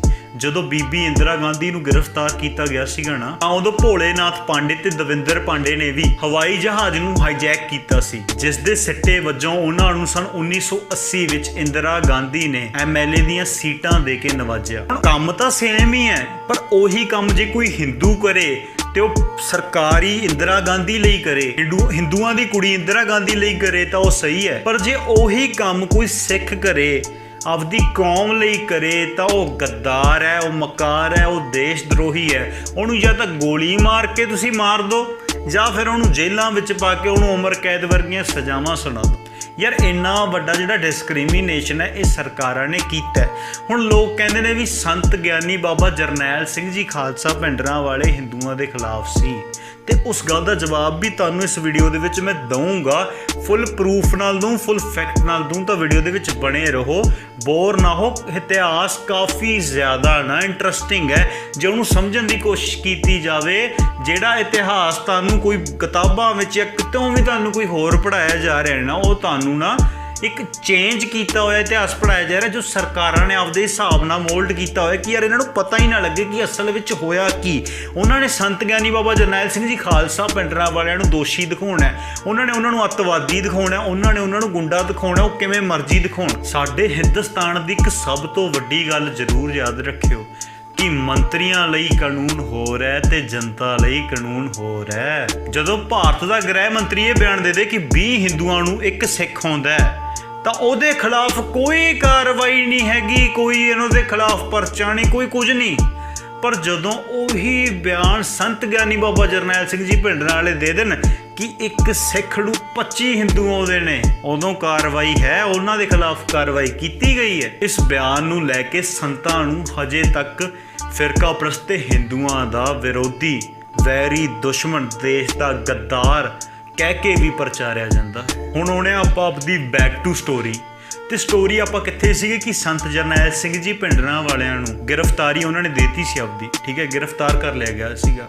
ਫਿਰ ਪੰਜਾਬ ਦਾ ਯਾਰ ਮਾਹੌਲ ਖਰਾਬ ਹੋਣ ਲੱਗ ਪਿਆ ਯਾਰ, ਕਿਉਂਕਿ ਜਦੋਂ ਤੁਸੀਂ ਇੰਨੇ ਵੱਡੇ ਕਿਸੇ ਸ਼ਖਸੀਅਤ ਦੀ ਗ੍ਰਿਫਤਾਰੀ ਹੁੰਦੀ ਹੈ ਨਾ, ਤੇ ਯਾਰ ਜਦੋਂ ਉਹ ਬੰਦਾ ਲੋਕਪ੍ਰਿਯ ਹੋਵੇ, ਸੱਚ ਲਈ ਖੜਾ ਹੋਵੇ, ਤਾਂ ਉਹਦੇ ਲਈ ਜਿਹੜੇ ਜਨਤਾ ਵਿੱਚ ਰੋਸ ਹੁੰਦਾ ਹੈ ਉਹ ਪ੍ਰਗਟ ਹੋਇਆ। ਤੇ ਜਦੋਂ ਪੰਜਾਬ ਦਾ ਮਾਹੌਲ ਖਰਾਬ ਹੋਣ ਲੱਗਾ ਤੇ ਸੰਤਾਂ ਖਿਲਾਫ ਕੋਈ ਠੋਸ ਸਬੂਤ ਵੀ ਨਹੀਂ ਮਿਲਿਆ, ਤਾਂ ਸੰਤਾਂ ਨੂੰ ਉਹਨਾਂ ਨੂੰ ਰਿਹਾ ਕਰਨਾ ਪਿਆ। ਤੇ ਉਦੋਂ 15 ਅਕਤੂਬਰ 1981 ਸੀ। 19 ਜੁਲਾਈ 1982 ਨੂੰ ਧਰਮ ਯੁੱਧ ਮੋਰਚੇ ਦੀ ਸਥਾਪਨਾ ਕੀਤੀ ਗਈ। ਇਸ ਮੋਰਚੇ ਦੇ ਦੌਰਾਨ ਡੇਲੀ 52 ਸਿੱਖ ਆਪਦੀ ਗ੍ਰਿਫਤਾਰੀ ਸਰਕਾਰ ਨੂੰ ਦਿੰਦੇ। 19 ਜੁਲਾਈ ਤੋਂ ਲੈ ਕੇ 4 ਅਗਸਤ ਤੱਕ ਗ੍ਰਿਫਤਾਰੀਆਂ ਦੇਣ ਦਾ ਸਿਲਸਿਲਾ ਇਦਾਂ ਹੀ ਚੱਲਦਾ ਗਿਆ। ਪੰਜਾਬ ਦੀਆਂ ਜੇਲ੍ਹਾਂ ਸਿੰਘਾਂ ਦੀਆਂ ਗ੍ਰਿਫਤਾਰੀਆਂ ਕਾਰਨ ਨੱਕੋ ਨੱਕ ਭਰ ਗਈਆਂ, ਜਿਸ ਕਾਰਨ ਸਰਕਾਰ ਕੋਲ ਸਿੰਘਾਂ ਨੂੰ ਰਿਹਾ ਕਰਨ ਤੋਂ ਇਲਾਵਾ ਹੋਰ ਕੋਈ ਵੀ ਤਰੀਕਾ ਨਹੀਂ ਬਚਿਆ। ਇਹ ਇਸ ਧਰਮ ਯੁੱਧ ਮੋਰਚੇ ਦੀ ਸਭ ਤੋਂ ਪਹਿਲੀ ਤੇ ਸਭ ਤੋਂ ਵੱਡੀ ਜਿੱਤ ਸੀ। ਜਨਰਲ ਸ਼ਬੇਗ ਸਿੰਘ, ਭਾਈ ਰਛਪਾਲ ਸਿੰਘ ਤੇ ਬਾਬਾ ਠਾਰਾ ਸਿੰਘ ਜੀ ਵਰਗੇ ਤਾਕੜ ਸੂਰਮੇ ਵੀ ਦਮਦਮੀ ਟਕਸਾਲ ਦੇ ਮੈਂਬਰ ਸਨ। ਜਨਰਲ ਸ਼ਬੇਗ ਸਿੰਘ ਇੱਕ ਇਹੋ ਜਿਹੇ ਯੋਧਾ ਸੀ ਜਿਨ੍ਹਾਂ ਨੇ ਆਪਦੇ ਪਰਿਵਾਰ ਨਾਲੋਂ ਵੱਧ ਦੇਸ਼ ਨੂੰ ਪਿਆਰ ਕੀਤਾ, ਦੇਸ਼ ਦੀ ਸੇਵਾ ਕੀਤੀ ਤੇ ਦੇਸ਼ ਦੀ ਸੁਰੱਖਿਆ ਕੀਤੀ ਹੈ। ਇੱਕ ਵਾਰ ਦੀ ਗੱਲ ਹੈ, ਭਾਰਤ ਦੀ ਜੰਗ ਲੱਗੀ ਹੋਈ ਸੀ ਤੇ ਜਨਰਲ ਸ਼ਬੇਗ ਸਿੰਘ ਨੂੰ ਘਰੋਂ ਟੈਲੀਗ੍ਰਾਮ ਆਇਆ ਕਿ ਉਹਨਾਂ ਦੇ ਪਿਤਾ ਜੀ ਦੀ ਮੌਤ ਹੋ ਚੁੱਕੀ ਹੈ ਤੇ ਉਹਨਾਂ ਨੇ ਆਪਦੇ ਪਿਤਾ ਜੀ ਦੇ ਅੰਤਮ ਸੰਸਕਾਰ ਤੇ ਜਾਣਾ ਜ਼ਰੂਰੀ ਨਹੀਂ ਸਮਝਿਆ। ਉਹਨਾਂ ਨੇ ਆਪਦੇ ਸੀਨੀਅਰ ਨੂੰ ਕਿਹਾ, ਸਰ ਮੇਰੇ ਲਈ ਦੇਸ਼ ਪਹਿਲਾਂ ਹੈ ਤੇ ਆਪਦਾ ਘਰ-ਬਾਰ ਬਾਅਦੋਂ ਹੈ। ਮੇਰੇ ਲਈ ਦੇਸ਼ ਪਹਿਲਾਂ ਤੇ ਮੇਰੇ ਲਈ ਆਪਦਾ ਘਰ-ਬਾਰ ਬਾਅਦੋਂ ਹੈ। ਮੈਂ ਦੇਸ਼ ਦੀ ਸੁਰੱਖਿਆ ਲਈ ਜਦੋਂ ਮੇਰੀ ਦੇਸ਼ ਨੂੰ ਲੋੜ ਹੈ ਨਾ ਤਾਂ ਮੈਂ ਉੱਥੇ ਖੜਾ ਹੋਊਂਗਾ, ਮੈਂ ਆਪਦੇ ਘਰੇ ਨਹੀਂ ਜਾਊਂਗਾ। ਸਰ ਤੁਸੀਂ ਇਸ ਗੱਲ ਦਾ ਜ਼ਿਕਰ ਕਿਸੇ ਹੋਰ ਨੂੰ ਨਾ ਕਰਿਓ। ਐਡੇ ਹੰਬਲ ਤੇ ਐਡੇ ਬਰੇਵ, ਐਡੇ ਕਰੇਜੀਅਸ ਆਦਮੀ ਸੀ ਜਨਰਲ ਸ਼ਬੇਗ ਸਿੰਘ। ਐਡੇ ਬਰੇਵ ਤੇ ਕਰੇਜੀਅਸ ਤੇ ਦੇਸ਼ ਦੇ ਸੇਵਕ ਤੇ ਇਮਾਨਦਾਰ ਅਫਸਰ ਨੂੰ ਨਾ ਰਿਟਾਇਰਮੈਂਟ ਤੋਂ ਇੱਕ ਦਿਨ ਪਹਿਲਾਂ ਇੰਦਰਾ ਗਾਂਧੀ ਦੀ ਸਰਕਾਰ ਨੇ, ਰਿਟਾਇਰਮੈਂਟ ਤੋਂ ਸੁਣੋ ਧਿਆਨ ਨਾਲ, ਇੱਕ ਦਿਨ ਪਹਿਲਾਂ ਬਿਨਾਂ ਕੋਰਟ ਮਾਰਸ਼ਲ ਕੀਤਿਆਂ ਬਰਖਾਸਤ ਕਰ ਦਿੱਤਾ ਗਿਆ। ਐਡੇ ਇਮਾਨਦਾਰ ਸੱਚੇ ਅਫਸਰ ਨਾਲ ਇੰਨਾ ਮਾੜਾ ਕੀਤਾ। ਕਿਉਂ? ਸਿੱਖ ਸੀ, ਮਾੜਾ ਤੇ ਕਰਨਾ ਹੀ ਸੀ ਨਾ, ਕਿਉਂਕਿ ਉਹ ਸੱਚਾ ਸਿੱਖ ਬੰਦਾ ਸੀ। ਇਹ ਸਰਕਾਰਾਂ ਹਮੇਸ਼ਾ ਸਿੱਖਾਂ ਤੋਂ ਖਿਲਾਫ ਰਹੀਆਂ। ਮੈਂ ਆਪਦੀ ਪਰਸਨਲ ਫੀਲਿੰਗਸ ਨੂੰ ਪਿੱਛੇ ਰੱਖਦਿਆਂ ਹੋਇਆਂ ਵੀਡੀਓ ਦੇ ਵਿੱਚ ਫੈਕਟਸ ਨੂੰ ਮੇਨਟੇਨ ਕਰਨਾ ਚਾਹੂੰਗਾ, ਇਸ ਲਈ ਮੈਂ ਆਪਦੇ ਆਪ ਨੂੰ ਬਹੁਤ ਕੰਟਰੋਲ ਕਰ ਰਿਹਾ ਕਿ ਮੈਂ ਆਪਦੇ ਵੱਲੋਂ ਕੋਈ ਬਿਆਨ ਨਾ ਦੇਵਾਂ। ਜੋ ਫੈਕਟਸ ਨੇ, ਜੋ ਪ੍ਰੂਫਸ ਸਾਡੇ ਕੋਲ ਪਏ ਨੇ ਨਾ, ਉਹਨਾਂ ਦੇ ਆਧਾਰ ਦੇ ਉੱਤੇ ਹੀ ਤੁਹਾਡੇ ਨਾਲ ਗੱਲ ਕੀਤੀ ਜਾਵੇ ਤਾਂ ਕਿ ਤੁਹਾਨੂੰ ਇੱਕ ਨਿਰਪੱਖ ਓਪੀਨੀਅਨ ਮਿਲ ਸਕੇ ਕਿ ਸੱਚ ਕੀ ਸੀ, ਕਿਉਂਕਿ ਸਾਨੂੰ ਇਹ ਨਹੀਂ ਪਤਾ ਨਾ ਕਿ ਸੱਚ ਕਿੱਥੇ ਹੈ। ਜਿਹੜੇ ਉਹਨਾਂ ਨੂੰ ਪੁਰਸਕਾਰ ਜਾਂ ਮੈਡਲਸ ਮਿਲਣਾ, ਮੈਨੂੰ ਉਹਨਾਂ ਦੇ ਨਾਮ ਨਹੀਂ ਯਾਦ, ਤਾਂ ਉਹ ਮੈਂ ਇੱਕ ਕਾਪੀ ਦੇ ਉੱਤੇ ਲਿਖੇ ਨੇ, ਮੈਂ ਉਹ 'ਚ ਤੁਹਾਨੂੰ ਦੇਖ ਕੇ ਦੱਸ ਦਿੰਦਾ। ਮੁਕਤੀ ਵਾਹਿਨੀ ਦੇ ਹੀਰੋ ਪਰਮ ਵਿਸ਼ਿਸ਼ਟ ਸੇਵਾ ਮੈਡਲ, ਅਤ ਵਿਸ਼ਿਸ਼ਟ ਸੇਵਾ ਮੈਡਲ ਤੇ ਜਨਰਲ ਵਿਜੇਤਾ ਸੀ ਉਹ। ਇੰਨੇ ਪੁਰਸਕਾਰਾਂ ਨੂੰ ਹੋਲਡ ਕਰਦੇ ਸੀ ਉਹ, ਇੰਨੇ ਅਵਾਰਡ ਸੀ ਉਹਨਾਂ ਕੋਲ। ਤੇ ਐਡੇ ਵੱਡੇ ਬੰਦੇ ਨੂੰ ਯਾਰ, ਜਿਹੜਾ ਇੰਨਾ ਤਕੜਾ ਦੇਸ਼ ਦਾ ਸੇਵਕ ਹੋਵੇ, ਉਸ ਬੰਦੇ ਨੂੰ ਨੌਕਰੀ ਤੋਂ ਬਰਖਾਸਤ ਕਰ ਦੇਣਾ ਬਿਨਾਂ ਕੋਰਟ ਮਾਰਸ਼ਲ ਕੀਤੇ, ਉਹ ਵੀ ਉਹਨਾਂ ਦੀ ਰਿਟਾਇਰਮੈਂਟ ਤੋਂ ਇੱਕ ਦਿਨ ਪਹਿਲਾਂ। ਏਡੀ ਮੰਦਭਾਗੀ ਗੱਲ ਹੈ। 4 ਅਪ੍ਰੈਲ 1983 ਨੂੰ ਰਸਤਾ ਰੋਕੋ ਅੰਦੋਲਨ, 17 ਜੂਨ 1983 ਨੂੰ ਰੇਲ ਰੋਕੋ ਅੰਦੋਲਨ। ਇਹ ਦੋ ਅੰਦੋਲਨਾਂ ਵਿੱਚ ਕਈ ਸਿੰਘਾਂ ਨੂੰ ਪੁਲਿਸ ਵੱਲੋਂ ਸ਼ਹੀਦ ਕੀਤਾ ਗਿਆ। 6 ਅਕਤੂਬਰ 1983 ਨੂੰ ਕੇਂਦਰ ਸਰਕਾਰ ਵੱਲੋਂ ਪੰਜਾਬ ਦੀ ਸਰਕਾਰ ਭੰਗ ਕਰਕੇ ਪੰਜਾਬ ਵਿੱਚ ਰਾਸ਼ਟਰਪਤੀ ਰਾਜ ਲਾਗੂ ਕਰ ਦਿੱਤਾ ਗਿਆ। ਜਿਹੜੇ ਲੋਕ ਕਹਿੰਦੇ ਨੇ ਸੰਤ ਗਿਆਨੀ ਬਾਬਾ ਜਰਨੈਲ ਸਿੰਘ ਜੀ ਖਾਲਸਾ ਭਿੰਡਰਾਂ ਵਾਲੇ ਹਿੰਦੂਆਂ ਨੂੰ ਨਫ਼ਰਤ ਕਰਦੇ ਸੀ, ਹੁਣ ਮੈਂ ਤੁਹਾਨੂੰ ਦੱਸਦਾ, ਜਦੋਂ ਕਪੂਰਥਲੇ ਵਿੱਚ ਗੀਤਾ ਨੂੰ ਅੱਗ ਲੱਗੀ ਸੀ ਨਾ, ਸੰਤ ਗਿਆਨੀ ਬਾਬਾ ਜਰਨੈਲ ਸਿੰਘ ਜੀ ਖਾਲਸਾ ਭਿੰਡਰਾਂ ਵਾਲਿਆਂ ਨੇ ਵਕੀਲ ਕੋਲ ਆਪਦੇ ਸਿੰਘ ਨੂੰ ਭੇਜਿਆ ਤੇ ਉੱਥੇ ਜਾ ਕੇ ਸਿੰਘ ਨੇ ਕੀ ਫੀਸ ਦਿੱਤੀ ਵਕੀਲ ਨੂੰ ਕਿ ਤੁਸੀਂ ਰਮਾਇਣ ਦਾ ਕੇਸ ਲੜ ਰਹੇ ਹੋ ਨਾ, ਜਿੱਥੇ ਕਪੂਰਥਲੇ ਵਿੱਚ ਅੱਗ ਲੱਗੀ ਹੈ, ਤਾਂ ਉਹਦੀ ਫੀਸ ਸੰਤਾਂ ਨੇ ਪੇ ਕੀਤੀ ਹੈ ਵਕੀਲ ਨੂੰ ਕਿ ਤੁਸੀਂ ਕੇਸ ਲੜੋ। ਸੰਤਾਂ ਵੱਲੋਂ ਪੈਸਾ ਭਿਜਵਾਇਆ ਗਿਆ ਹੈ। ਤੇ ਜਦੋਂ ਸੰਤ ਗਿਆਨੀ ਬਾਬਾ ਜਰਨੈਲ ਸਿੰਘ ਜੀ ਖਾਲਸਾ ਭਿੰਡਰਾਂ ਵਾਲੇ ਨਾ ਗੁਰਦਾਸਪੁਰ ਜੇਲ੍ਹ ਦੇ ਵਿੱਚ ਸੀਗੇ, ਉੱਥੇ ਉਹਨਾਂ ਨੇ ਗੁਰੂ ਗ੍ਰੰਥ ਸਾਹਿਬ ਜੀ ਦਾ ਪ੍ਰਕਾਸ਼ ਕਰਵਾਇਆ ਸੀਗਾ। ਇੱਕ ਤਰੀਕੇ ਦਾ ਗੁਰਦੁਆਰਾ ਤਿਆਰ ਕੀਤਾ ਗਿਆ ਸੀ ਉੱਥੇ। ਉਦੋਂ ਹਿੰਦੂਆਂ ਨੇ ਉਹਨਾਂ ਨੂੰ ਇਹ ਕਿਹਾ ਕਿ ਤੁਸੀਂ ਇੱਥੇ ਆਪਦਾ ਤਾਂ ਧਾਰਮਿਕ ਮਤਲਬ ਪੂਜਾ ਪਾਠ ਕਰੋ, ਨੂੰ ਸਥਾਨ ਬਣਾਤਾ, ਹੁਣ ਤੁਸੀਂ ਸਾਡੇ ਲਈ ਵੀ ਕੁਝ ਕਰੋ। ਤਾਂ ਉੱਥੇ ਸੰਤ ਗਿਆਨੀ ਬਾਬਾ ਜਰਨੈਲ ਸਿੰਘ ਜੀ ਖਾਲਸਾ ਭਿੰਡਰਾਂ ਵਾਲਿਆਂ ਨੇ, ਸੰਤ ਜੀ ਨੇ ਸ਼ਿਵ ਜੀ ਦਾ ਮੰਦਿਰ ਵੀ ਬਣਵਾਇਆ ਹੈ, ਸਥਾਪਨਾ ਕੀਤੀ ਹੈ ਗੁਰਦਾਸਪੁਰ ਜੇਲ੍ਹ ਦੇ ਵਿੱਚ। ਜਦੋਂ ਸੁਬਰਮਨਿਅਮ ਸਵਾਮੀ ਇੱਕ ਹਫ਼ਤੇ ਦੇ ਦੌਰੇ ਲਈ ਸੰਤਾਂ ਕੋਲ ਆਇਆ ਹੋਇਆ ਸੀ ਦਰਬਾਰ ਸਾਹਿਬ ਦੇ ਵਿੱਚ, ਉਦੋਂ ਉੱਥੇ ਇੱਕ ਪਰਿਵਾਰ ਦਹੇਜ ਦੀ ਸਮੱਸਿਆ ਤੋਂ ਤੰਗ ਆ ਕੇ ਸੰਤਾਂ ਕੋਲ ਸ਼ਿਕਾਇਤ ਲੈ ਕੇ ਆਇਆ ਕਿ ਸਾਡੀ ਕੁੜੀ ਨੂੰ ਉਹਦੇ ਸਹੁਰੇ ਪਰਿਵਾਰ ਵੱਲੋਂ ਧੱਕਾ ਕੀਤਾ ਜਾਂਦਾ। ਤਾਂ ਸੰਤਾਂ ਨੇ ਉਸ ਕੁੜੀ ਦੇ ਸਹੁਰੇ ਪਰਿਵਾਰ ਨੂੰ ਸੱਦ ਕੇ ਪਤਾ ਕੀ ਆਖਿਆ, ਕਹਿੰਦੇ ਆ ਲਓ ਭਾਈ, ਤੁਸੀਂ ਦਾਜ ਮੰਗਦੇ ਆ ਲਓ ਪੈਸੇ, ਦਾਜ ਦੀ ਕਿਸ਼ਤ ਮੈਂ ਦਿੰਦਾ, ਠੀਕ ਹੈ, ਦਾਜ ਦੀ ਕਿਸ਼ਤ ਮੈਂ ਦਿੰਦਾ, ਬਹੁਤ ਘੈਂਟ ਕੱਟਣਾ, ਤੁਸੀਂ ਸੁਣੋ, ਦਾਜ ਦੀ ਕਿਸ਼ਤ ਮੈਂ ਦਿੰਦਾ। ਤੇ ਸਹੁਰਾ ਪਰਿਵਾਰ ਨੇ ਕੀ ਕਿਹਾ, ਨਹੀਂ ਸੰਤ ਜੀ ਅਸੀਂ ਦਾਜ ਨਹੀਂ ਲੈਣਾ ਜੀ, ਅਸੀਂ ਨਹੀਂ ਲੈਣਾ। ਉਹ ਕਹਿੰਦੇ ਦੇਖ ਲਓ ਭਾਈ, ਜਿੰਨਾ ਪੈਸਾ ਲੈਣਾ ਮੈਨੂੰ ਆਖੋ, ਮੈਂ ਪੈਸਾ ਦੇ ਦਿੰਦਾ। ਉਹ ਕਹਿੰਦੇ ਨਹੀਂ ਸੰਤ ਜੀ ਨਹੀਂ ਲੈਣਾ। ਯਾਰ ਜਦੋਂ ਸੰਤ ਜੀ ਮੂਹਰੋਂ ਦਈ ਜਾਂਦੇ ਨੇ, ਕਿਸੇ ਵੀ ਬੰਦੇ ਦੀ ਹਿੰਮਤ ਨਹੀਂ ਪੈ ਸਕਦੀ ਕਿ ਉਹ ਸੰਤ ਗਿਆਨੀ ਬਾਬਾ ਜਰਨੈਲ ਸਿੰਘ ਜੀ ਭਿੰਡਰਾਂ ਵਾਲਿਆਂ ਤੋਂ ਪੈਸਾ ਫੜ ਲਿਓ ਵੀ ਦਾਜ ਦਾ। ਤੁਹਾਨੂੰ ਪਤਾ ਹੀ ਨਹੀਂ ਉਹਨਾਂ ਦਾ ਖੌਫ ਕੀ ਸੀ। ਦੁਸ਼ਟ ਲੋਕ ਉਹਨਾਂ ਤੋਂ ਡਰਦੇ ਸੀ, ਸੱਚੇ ਲੋਕ ਉਹਨਾਂ ਨੂੰ ਪਿਆਰ ਕਰਦੇ ਸੀ, ਉਹਨਾਂ ਦੀ ਸੇਵਾ ਕਰਦੇ ਸੀ। ਜਿੰਨੇ ਦੁਸ਼ਟ ਲੋਕ ਨੇ ਉਹ ਸੰਤਾਂ ਤੋਂ ਡਰਦੇ ਸੀ।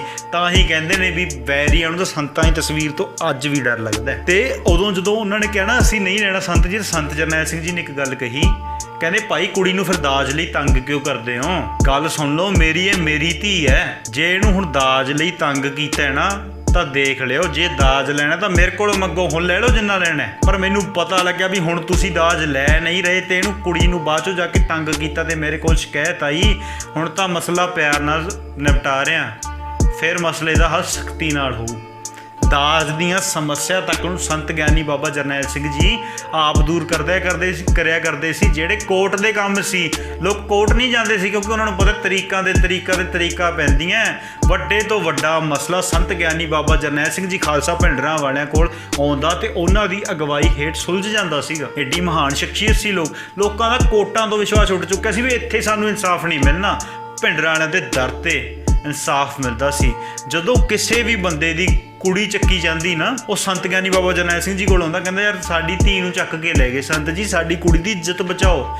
ਤੇ ਉਦੋਂ ਸੰਤ ਗਿਆਨੀ ਬਾਬਾ ਜਰਨੈਲ ਸਿੰਘ ਜੀ ਆਪਦੇ ਸਿੰਘਾਂ ਦੀ ਡਿਊਟੀ ਲਾ ਕੇ ਕੁੜੀਆਂ ਦੀ ਇੱਜ਼ਤ ਬਚਾਇਆ ਕਰਦੇ ਸੀ। ਉਹਨਾਂ ਨੇ ਕਦੇ ਇਹ ਨਹੀਂ ਦੇਖਿਆ ਜਿਹੜਾ ਰਿਕੁਐਸਟ ਕਰਨ ਆਇਆ ਉਹ ਪ੍ਰੇਮੀ ਹੈ, ਉਹ ਹਿੰਦੂ ਹੈ ਕਿ ਉਹ ਹੈ ਕੌਣ। ਉਹਨਾਂ ਨੇ ਕਦੇ ਇਹ ਨਹੀਂ ਦੇਖਿਆ ਜੇ ਕਿਸੇ ਨਾਲ ਮਾੜਾ ਹੋਇਆ ਤਾਂ ਸੰਤਾਂ ਨੇ ਆਵਾਜ਼ ਚੁੱਕੀ ਹੈ। ਸੰਤ ਗਿਆਨੀ ਬਾਬਾ ਜਰਨੈਲ ਸਿੰਘ ਜੀ ਖਾਲਸਾ ਭਿੰਡਰਾਂ ਵਾਲੇ ਕਦੇ ਐ ਜਾਤਾਂ ਪਾਤਾਂ ਜਾਂ ਐ ਧਰਮਾਂ 'ਚ ਫਰਕ ਨਹੀਂ ਕਰਦੇ ਸੀ। ਬਸ ਉਹਨਾਂ ਦਾ ਕਹਿਣਾ ਸੀ ਕਿ ਸਿੱਖ ਇੱਕ ਵੱਖਰੀ ਕੌਮ ਹੈ, ਜੋ ਸਿੱਖ ਆਇਡੈਂਟੀਟੀ ਹੈ ਜਿਹੜੀ ਉਹ ਡਿਫਰੈਂਟ ਆਇਡੈਂਟੀਟੀ ਹੈ ਬਾਕੀਆਂ ਨਾਲੋਂ। ਇਹ ਤਾਂ ਸਾਡੇ ਗੁਰੂਆਂ ਨੇ ਵੀ ਕਿਹਾ ਕਿ ਸਿੱਖ ਧਰਮ ਨਿਆਰਾ ਹੈ। ਹੁਣ ਸਿੱਖ ਧਰਮ ਇੱਕ ਡਿਫਰੈਂਟ ਆਇਡੈਂਟੀਟੀ ਹੈ ਬਾਕੀ ਧਰਮਾਂ ਨਾਲੋਂ। ਇਸ ਚੀਜ਼ ਦੇ ਉੱਤੇ ਆਪਾਂ ਡਿਸਕਸ ਡਿਟੇਲ ਦੇ ਵਿੱਚ ਕਰਾਂਗੇ। ਇਸ ਵੀਡੀਓ ਦੇ ਵਿੱਚ ਮੈਂ ਇਹ ਟੌਪਿਕ ਨਹੀਂ ਛੇੜੂੰਗਾ, ਇਹਨੂੰ ਕਿਸੇ ਹੋਰ ਵੀਡੀਓ ਲਈ ਰੱਖੂੰ ਕਿਉਂਕਿ ਇਹ ਵੀਡੀਓ ਬਹੁਤ ਜ਼ਿਆਦਾ ਲੰਬੀ ਹੋ ਜੂਗੀ। ਤੁਹਾਨੂੰ ਮੈਨੂੰ ਪਤਾ ਬੋਰ ਹੋਈ ਜਾਂਦਾ ਉਹ ਇਤਿਹਾਸ ਪੜ੍ਹ ਕੇ। ਮੈਂ ਬਹੁਤ ਇੰਟਰਸਟਿੰਗ ਵੇ ਦੇ ਵਿੱਚ ਤੁਹਾਨੂੰ ਟਰਾਈ ਕਰੀਏ ਨਾ ਵੀ ਐਕਸਪਲੇਨ ਕਰ ਸਕਾਂ ਜਿੰਨਾ ਕਰ ਸਕਾਂ। ਰਾਤ ਦੇ ਵੈਸੇ ਵੀ 12-1 ਵੱਜ ਚੁੱਕੇ ਨੇ, ਪਰ ਮੈਨੂੰ ਹੈ ਕਿ ਯਾਰ ਮੈਂ ਇਤਿਹਾਸ ਨੂੰ ਪੂਰਾ ਕਰਾਂ ਤੇ ਤੁਹਾਡੇ ਤੱਕ ਵੀਡੀਓ ਜਲਦੀ ਤੋਂ ਜਲਦੀ ਪਹੁੰਚਦੀ ਕਰਾਂ ਤਾਂ ਜੋ ਆਪਾਂ ਨੂੰ ਪੂਰਾ ਇਤਿਹਾਸ ਪਤਾ ਲੱਗੇ। ਤੇ ਰਿਕਵੈਸਟ ਕਰਨਾ, ਸ਼ਹੀਦੀਆਂ ਦਿਨ ਚੱਲੀ ਜਾਂਦੇ ਜੋ ਦਰਬਾਰ ਸਾਹਿਬ ਦੇ ਵਿੱਚ ਘੱਲੂਘਾਰੇ ਦਿਨ, ਨਾਮ ਜਪੋ ਪਲੀਜ਼, ਨਾਮ ਜਪਣਾ ਸ਼ੁਰੂ ਕਰ ਦਿਓ। ਇਹਨਾਂ ਦਿਨਾਂ ਦੇ ਵਿੱਚ ਖਾਸ ਕਰ ਨਾਮ ਜਪੋ। ਇਹਨਾਂ ਦਿਨਾਂ ਦੇ ਵਿੱਚ ਕੀ ਹਰ ਦਿਨ ਨਾਮ ਜਪੋ, 10 ਮਿੰਟ ਕੱਢ ਲਓ, ਪੂਰੇ 24 ਘੰਟੇ ਦੇ ਵਿੱਚ 10 ਮਿੰਟ ਕੱਢ ਕੇ ਨਾਮ ਜਪੋ। ਤੇ ਬਾਕੀ ਹੁਣ ਵਧਦੇ ਹਾਂ ਯਾਰ ਆਪਣੇ ਟੌਪਿਕ ਵੱਲ। ਸੰਤ ਗਿਆਨੀ ਬਾਬਾ ਜਰਨੈਲ ਸਿੰਘ ਜੀ ਖਾਲਸਾ ਭਿੰਡਰਾਂ ਵਾਲਿਆਂ ਦੀ ਸਿਰਫ ਇੱਕ ਸ਼ਰਤ ਸੀ ਸਰਕਾਰ ਕੋਲੋਂ।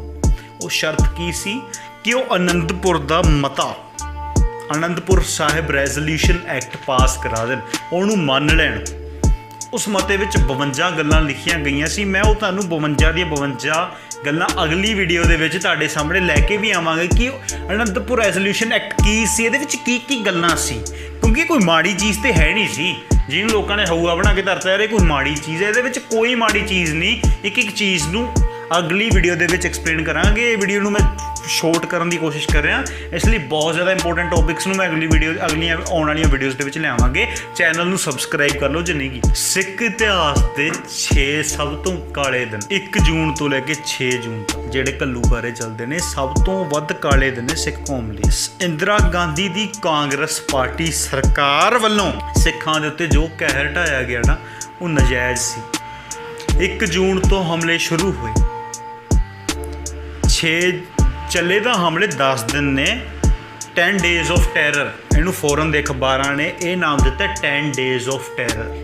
1 ਤੋਂ ਲੈ ਕੇ 10 ਜੂਨ ਤੱਕ ਹਮਲੇ ਹੋਏ ਨੇ, ਪਰ 6 ਜੂਨ ਨੂੰ ਸੰਤਾਂ ਦੀ ਸ਼ਹੀਦੀ ਹੋ ਗਈ ਸੀ ਤੇ ਯੁੱਧ ਮੇਰੇ ਹਿਸਾਬ ਨਾਲ 6 ਜੂਨ ਨੂੰ ਖਤਮ ਹੋ ਗਿਆ ਸੀ। ਜਦੋਂ ਸੰਤ ਗਿਆਨੀ ਬਾਬਾ ਜਰਨੈਲ ਸਿੰਘ ਜੀ ਖਾਲਸਾ ਜੀ ਦੀ ਸ਼ਹੀਦੀ ਹੋਈ ਹੈ ਨਾ, ਯੁੱਧ ਉਦੋਂ ਹੀ ਖਤਮ ਹੋ ਗਿਆ ਸੀ।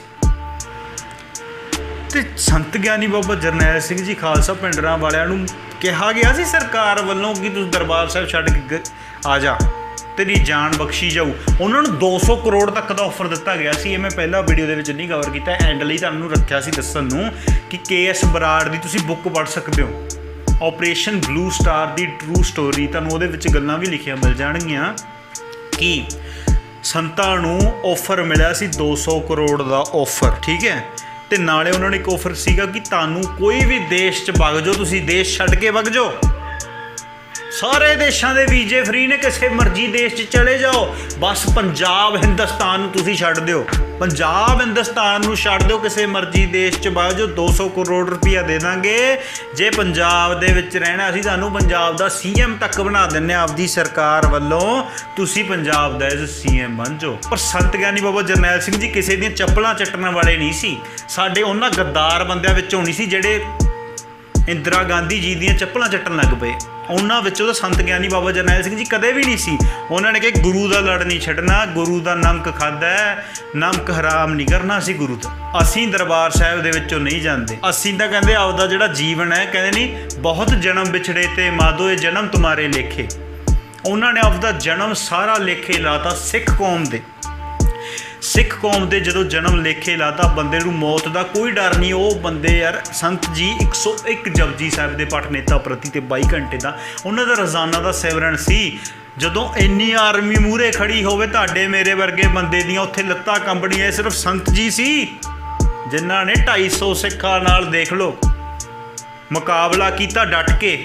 ਇਹ ਸਿੱਖ ਹੀ ਨੇ ਜਿਹੜੇ ਬਹੁਤ ਘੱਟ ਗਿਣਤੀ ਦੇ ਬਾਵਜੂਦ ਵੱਡੀ ਤੋਂ ਵੱਡੀ ਸੈਨਾ ਨੂੰ ਮਾਤ ਪਾ ਦਿੰਦੇ ਨੇ। ਜਿਹੜੇ ਜਨਰਲ ਵੱਡੇ ਤੋਂ ਵੱਡੇ ਆਖਦੇ ਸੀ ਕਹਿੰਦੇ 2 ਦਿਨਾਂ 'ਚ ਮੁਕਾ ਦਾਂਗੇ, ਕੁਛ ਘੰਟੇ 'ਚ ਹੀ ਮੁਕਾ ਦਾਂਗੇ, 1 ਦਿਨ 'ਚ ਇਹ ਆਪਰੇਸ਼ਨ ਕਹਿੰਦੇ ਡਨ ਹੈ ਜੀ। ਦੇਖ ਲਓ ਕਿੰਨੇ ਦਿਨ ਚੱਲਿਆ। ਫਿਰ ਅਨਟ੍ਰੇਨਡ ਬੰਦਿਆਂ ਨਾਲ ਉਹਨਾਂ ਨੂੰ ਇੰਨੇ ਹਥਿਆਰ ਨਹੀਂ ਚਲਾਉਣੇ ਆਉਂਦੇ ਸੀ ਜਿਹੜੇ 250 ਸਿੱਖ ਸੰਤਾਂ ਨਾਲ ਸੀ।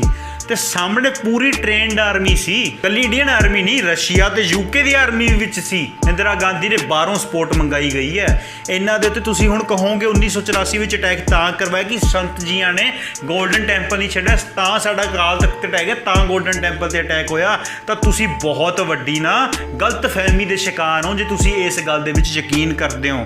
1982 ਦੇ ਵਿੱਚ ਹੀ ਸੰਤ ਗਿਆਨੀ ਬਾਬਾ ਜਰਨੈਲ ਸਿੰਘ ਜੀ ਨੂੰ ਮਾਰਨ ਦੀ ਇੰਦਰਾ ਗਾਂਧੀ ਵੱਲੋਂ ਪਲੈਨਿੰਗ ਕਰ ਲਈ ਗਈ ਸੀ ਕਿ ਇਸ ਬੰਦੇ ਨੂੰ ਹੁਣ ਜਿਉਂਦਾ ਨਹੀਂ ਛੱਡਣਾ, ਹੁਣ ਪਾਣੀ ਸਿਰ ਦੇ ਉੱਤੋਂ ਵਗ ਚੁੱਕਿਆ, ਮੇਰਾ ਹੁਕਮ ਥੱਲੇ ਲਾ ਦੂ। ਇਹ ਮੇਰੇ ਉਹ ਡਰਦੀ ਸੀ ਯਾਰ ਸੰਤਾਂ ਤੋਂ, ਉਹਦੇ ਮਨ 'ਚ ਬਹੁਤ ਖੌਫ ਸੀ ਸੰਤਾਂ ਦਾ। ਉਹਨਾਂ ਦੇ ਮਨ 'ਚ 1982 ਦੀ ਪਲੈਨਿੰਗ ਸਟਾਰਟ ਸੀ। ਇਹ ਟ੍ਰੇਨਿੰਗ ਉਹਨਾਂ ਨੂੰ 1982 'ਚ ਦੇਣੀ ਸ਼ੁਰੂ ਕਰਤੀ ਸੀ ਗੋਲਡਨ ਟੈਂਪਲ ਦੇ ਉੱਤੇ ਅਟੈਕ ਦੀ।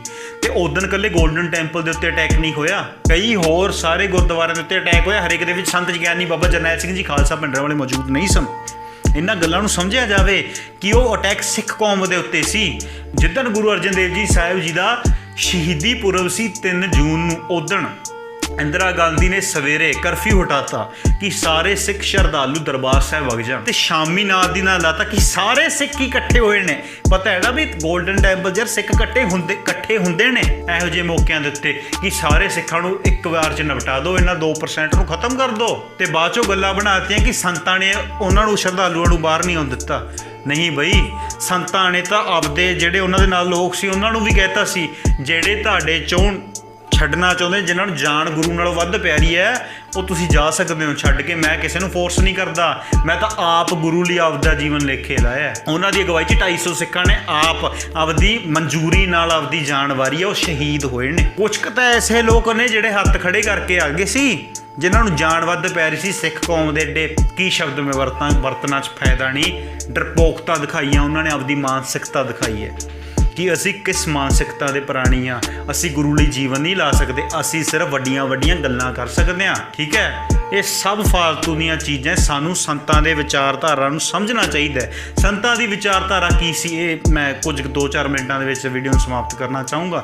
ਸੰਤਾਂ ਦੀ ਵਿਚਾਰਧਾਰਾ, ਸੰਤ ਜਰਨੈਲ ਸਿੰਘ ਜੀ ਕਹਿੰਦੇ ਸੀ ਹਥਿਆਰ ਰੱਖੋ। ਠੀਕ ਹੈ, ਹਥਿਆਰ ਰੱਖਣ ਨੂੰ ਤਾਂ ਦਸ਼ਮੇਸ਼ ਪਿਤਾ ਜੀ ਨੇ ਵੀ ਕਿਹਾ, ਗੁਰੂ ਹਰਗੋਬਿੰਦ ਸਾਹਿਬ ਜੀ ਨੇ ਹਥਿਆਰ ਰੱਖੇ ਨੇ। ਠੀਕ ਹੈ, ਇਹ ਕੋਈ ਸੰਤਾਂ ਨੇ ਆਪਦੇ ਵੱਲੋਂ ਗੱਲ ਨਹੀਂ ਕਹੀ ਸੀ, ਗੁਰੂ ਗੋਬਿੰਦ ਸਿੰਘ ਜੀ ਦਾ ਵਚਨ ਹੈ। ਮੈਂ ਤੁਹਾਨੂੰ ਗੁਰਬਾਣੀ ਸਮੇਤ ਪ੍ਰੂਫ ਦੇ ਦੇਣਾ ਕਿ ਗੁਰੂ ਗੋਬਿੰਦ ਸਿੰਘ ਜੀ ਦਾ ਕੀ ਵਚਨ ਹੈ। 10ਮ ਗ੍ਰੰਥ ਦੀ ਬਾਣੀ ਹੈ, ਧਿਆਨ ਨਾਲ ਸੁਣਿਓ। ਬਿਨਾ ਸ਼ਸਤਰ ਕੇ ਸੰਗ ਨਰੰਗ ਭੇੜ ਜਾਨੋ, ਗਹਿ ਕਾਣ ਤਾਕੋ ਕਿਤੈ ਲੈ ਸਧਾਨੋ। ਇਹ ਮੋੜ ਆਗਿਆ ਸੁਣੋ ਏ ਪਿਆਰੇ, ਬਿਨਾ ਤੇਗ ਕੇ ਸੰਗ ਦਿਉ ਨਾ ਦਦਾਰੇ। ਕਿ ਬਿਨਾ ਸ਼ਸਤਰਾਂ ਤੋਂ ਨਰ ਭੇੜ ਦੇ ਸਮਾਨ ਹੈ, ਉਸ ਨੂੰ ਕੰਨ ਫੜ ਕੇ ਕਿਤੇ ਵੀ ਲਿਜਾਇਆ ਜਾ ਸਕਦਾ ਹੈ। ਜੇ ਤੁਸੀਂ ਮੇਰੇ ਦਰਸ਼ਨ ਲੈਣੇ ਨੇ, ਗੁਰੂ ਗੋਬਿੰਦ ਸਿੰਘ ਜੀ ਦੇ ਵਚਨ, ਜੇ ਤੁਸੀਂ ਮੇਰੇ ਦਰਸ਼ਨ ਪ੍ਰਾਪਤ ਕਰਨੇ ਨੇ, ਤੁਹਾਨੂੰ ਕੇਸਾਧਾਰੀ ਤੇ ਸ਼ਸਤਰਧਾਰੀ ਬਣਨਾ ਪਊ। ਗੁਰੂ ਗੋਬਿੰਦ ਸਿੰਘ ਜੀ ਨੂੰ ਪੁੱਛ ਕੇ ਵੇਖੋ ਕਿ ਉਹਨਾਂ ਨੂੰ ਕਿਹੜਾ ਸਿੱਖ ਪਿਆਰਾ ਹੈ। ਉਹਨਾਂ ਨੂੰ ਸ਼ਸਤਰਧਾਰੀ ਸਿੱਖ ਪਿਆਰਾ ਹੈ। ਜਦੋਂ ਤੱਕ ਤੁਹਾਡੇ ਕੋਲ ਸ਼ਸਤਰ ਨਹੀਂ, ਗੁਰੂ ਗੋਬਿੰਦ ਸਿੰਘ ਜੀ ਤਾਂ ਖੁਦ ਕਹਿ ਕੇ ਤੁਹਾਨੂੰ ਦਰਸ਼ਨ ਮਿਲਦਾ ਨਹੀਂ। ਜਿੰਨੇ ਮਰਜ਼ੀ ਤੁਸੀਂ ਜਪ ਤਪ ਕਰ ਲਓ, ਹਾਂ ਜਪਣ ਦਾ ਫਾਇਦਾ ਹੈ, ਪਰ ਗੁਰੂ ਗੋਬਿੰਦ ਸਿੰਘ ਹੁਕਮ 'ਚ ਸ਼ਸਤਰ ਰੱਖਣਾ ਵੀ ਤਾਂ ਹੈ ਨਾ। ਉਸ ਹੁਕਮ ਨੂੰ ਵੀ ਮੰਨੋ ਜੇ ਤੁਸੀਂ ਗੁਰੂ ਗੋਬਿੰਦ ਸਿੰਘ ਜੀ ਨੂੰ ਗੁਰੂ ਮੰਨਦੇ ਹੋ। ਕੀ ਇਹਦੇ 'ਚ ਗਲਤ ਕਹਿੰਦਾ? ਸ਼ਸਤਰ ਕਿਹੜਾ ਐ ਵੀ ਹਰੇਕ ਦਾ ਚੱਕ ਕੇ ਸਿਰ ਵੱਢਣ ਨੂੰ ਕਹਿੰਦੇ ਸੀ? ਨਹੀਂ, ਸ਼ਸਤਰ ਆਪਦੇ ਸੈਲਫ ਡਿਫੈਂਸ ਲਈ ਸੀਗਾ। ਉਦੋਂ ਹਿੰਦੂ ਲੋਕ ਬੰਬ ਹਥਿਆਰ ਰੱਖਦੇ ਸੀ। 1984 ਵੇਲੇ ਦੀ ਗੱਲ ਹੈ। ਉਦੋਂ ਸੰਤਾਂ ਨੂੰ, ਸਿੱਖਾਂ ਨੂੰ ਲਾਇਸੈਂਸ ਚਾਹੀਦੇ ਨੇ, ਸਿੱਖਾਂ ਨੂੰ ਲਾਇਸੈਂਸ ਹੋਣੇ ਚਾਹੀਦੇ ਨੇ ਹਥਿਆਰ ਰੱਖਣ ਦੇ। ਉਹਨਾਂ ਨੂੰ ਹਥਿਆਰ ਵੀ ਜ਼ਬਤ ਕਰ ਲਓ ਉਹਨਾਂ ਦੇ। ਹਿੰਦੂਆਂ ਨੂੰ ਕੋਈ ਲਾਇਸੈਂਸ ਨਹੀਂ। ਉਦੋਂ ਇਹੋ ਜਿਹਾ ਜ਼ਮਾਨਾ ਚੱਲਦਾ ਸੀ। ਇੰਦਰਾ ਗਾਂਧੀ ਦਾ ਰਾਜ ਕੀ ਸੀ, ਇਹ ਲੋਕਾਂ ਨੂੰ ਤੁਸੀਂ ਪੁੱਛ ਕੇ ਦੇਖੋ। ਜਿਨ੍ਹਾਂ ਮਾਵਾਂ ਦੇ ਪੁੱਤ ਗਏ ਨੇ, ਜਿਨ੍ਹਾਂ ਦੇ ਮਾਵਾਂ ਦੇ ਪੁੱਤ ਨਹੀਂ ਮੁੜੇ, ਉਹਨਾਂ ਤੋਂ ਇਤਿਹਾਸ ਪੁੱਛ ਕੇ ਦੇਖੋ ਕਿ 1984 ਸਿੱਖਾਂ ਲਈ ਕੀ ਹੈ। ਤਾਂ ਕਹਿੰਦੇ ਨੈਵਰ ਫੋਰਗੇਟ 1984 ਕਿ ਸਿੱਖ ਭੁੱਲ ਨਹੀਂ ਸਕਦੇ। ਸਿੱਖਾਂ ਨੂੰ 1984 ਦਾ ਇਨਸਾਫ ਆਪ ਲੈਣਾ ਪਿਆ, ਮਿਲਿਆ ਕੋਈ ਨਹੀਂ। ਇੰਦਰਾ ਦੀ ਮੌਤ ਹੋਈ ਹੈ। ਜਿੱਦਣ ਇੰਦਰਾ ਗਾਂਧੀ ਨੂੰ ਮਾਰਿਆ ਗਿਆ ਨਾ, ਰਾਜੀਵ ਗਾਂਧੀ ਦਾ ਬਿਆਨ ਹੈ ਕਿ ਜਦੋਂ ਵੱਡਾ ਦਰਖਤ ਡਿੱਗਦਾ, ਜਦੋਂ ਦੰਗੇ ਹੋਏ ਨੇ ਦਿੱਲੀ ਦੇ ਵਿੱਚ, ਸਿੱਖ ਜੈਨੋਸਾਈਡ ਕਰਾਇਆ ਗਿਆ, ਉਹਨਾਂ ਦੇ ਟਾਇਰ ਪਾ ਕੇ ਫੂਕਿਆ ਗਿਆ। ਉਦੋਂ ਰਾਜੀਵ ਗਾਂਧੀ ਦਾ ਬਿਆਨ ਹੈ, ਕਹਿੰਦਾ ਜਦੋਂ ਵੱਡਾ ਪੇੜ ਡਿੱਗਦਾ ਨਾ, ਵੱਡਾ ਦਰਖਤ, ਕਹਿੰਦਾ ਉਹ ਧਰਤੀ ਤਾਂ ਹਿਲਦੀ ਹੈ। ਆਪ ਕਰਾਇਆ ਸੀ ਅਟੈਕ। ਇਹ ਗੱਲਾਂ ਨੂੰ ਸਮਝੋ। ਸਰਕਾਰੀ ਗੱਲਾਂ ਇਹ ਸਾਰੀਆਂ ਐ ਨਹੀਂ ਤੁਹਾਡੇ ਸਾਹਮਣੇ ਧਰ ਦਿੱਤੀ ਜਾਣਗੇ, ਸਰਕਾਰ ਗੱਲਾਂ ਨੂੰ ਦਬਾਊਗੀ। ਇਹਨਾਂ ਨੂੰ ਸਮਝਣਾ ਸਾਡਾ ਆਪਦਾ ਫਰਜ਼ ਹੈ। ਅਸੀਂ ਆਪਦਾ ਦਿਮਾਗ ਲਾ ਕੇ ਚੱਲਣਾ ਕਿ ਸੱਚ ਕੀ ਹੈ ਤੇ ਕੀ ਨਹੀਂ। ਰਿਸਰਚ ਕਰੋ, ਪੜ੍ਹੋ। ਮੇਰੇ ਵਰਗੇ ਛੋਟੇ ਮੋਟੇ ਸਰੋਤੇ ਤੁਹਾਡੇ ਮੂਹਰੇ ਸੱਚ, ਜਿੰਨਾ ਕੁ ਮੈਨੂੰ ਆਪ ਨੂੰ ਗਿਆਨ ਹੈ, ਥੋੜ੍ਹਾ ਜਿਹਾ ਗਿਆਨ ਹੈ, ਕੋਈ ਬਾਹਲਾ ਗਿਆਨ ਨਹੀਂ। ਤੁਹਾਨੂੰ ਮੇਰੀਆਂ ਗੱਲਾਂ ਮਾੜੀਆਂ ਚੰਗੀਆਂ ਲੱਗੀਆਂ, ਮੈਂ ਪਹਿਲਾਂ ਮਾफ़ੀ ਮੰਗਦਾ। ਫੁੱਲ ਚੁੱਕੋਗੀ ਉਹ ਮਾफ़ ਕਰੋ। ਮੈਨੂੰ ਜਿੰਨਾ ਕੁ ਥੋੜ੍ਹਾ ਮੋਟਾ ਗਿਆਨ ਰੱਬ ਨੇ ਬਖਸ਼ਿਆ, ਮੇਰੇ 'ਤੇ ਤਰਸ ਕਰਕੇ ਉਹ ਤੁਹਾਡੇ ਮੂਹਰੇ ਸੱਚ ਪੇਸ਼ ਕਰ ਦਿੱਤਾ ਦਾਸ ਨੇ।